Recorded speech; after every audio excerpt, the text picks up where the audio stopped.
சுந்தரேஸ்வரர் திருமுகம். மதுரை மக்கள் பரவசம். மதுரையின் அரசி மீனாட்சி அம்மனுக்கு சுந்தரேஸ்வரருடன் இன்று திருக்கல்யாணம் நடைபெறுகிறது. மீனாட்சிக்கு திருமணம் என்றதும் மதுரை நகர் விழாக்கோலம் பூண்டுவிட்டது. நாட்டின் அரசிக்கு திருமணம் என்பதால் மக்கள் மகிழ்ச்சியில் இருந்தனர். திருமணத்திற்கு நாள் குறித்தது முதல் மணமகள் மீனாட்சியின் முகத்தில் வெட்கம் நிறைந்து காணப்பட்டது. மீனாட்சியிடம் உறுதியளித்த நாளில் நானே நேரில் வந்து திருமணம் செய்து கொள்வேன் என்று சுந்தரேஸ்வரராகிய சிவபெருமான் கூறியிருந்தார். அதன்படி புலித்தோலை ஆடையாகவும் பாம்புகளை அணிகலன்களாகவும் கொண்டு காட்சி தரும் சிவபெருமான் அன்று மணக்கோலத்தில் சுந்தரேஸ்வரராக மதுரை மாப்பிள்ளையாக வந்தார்.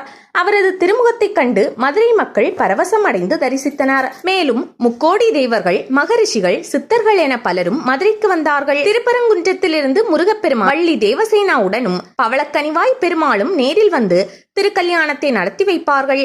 இது தவிர வியாக்கிரபாதர், பதஞ்சலி மகரிஷிகளும் உள்ளிட்ட முனிவர்கள் இறைவனின் திருமண கோலத்தை காண மணமேடையில் காத்திருப்பார்கள். இவ்வளவு சிறப்பு வாய்ந்த மீனாட்சி திருக்கல்யாண வைபவம் இன்று பல வண்ண மலர்களால் அலங்கரிக்கப்பட்ட மேடையில் நிகழ இருக்கிறது.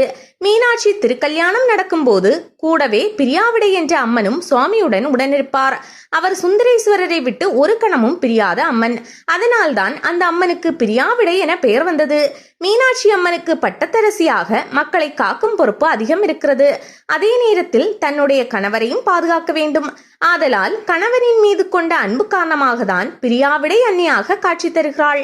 ஆட்சியையும் மக்களையும் கவனிக்கும் தன்னால் கணவனை கவனிக்க முடியாமல் போய்விடுமோ என்ற கவலை மீனாட்சி அம்மனுக்கு வந்திருக்கிறது.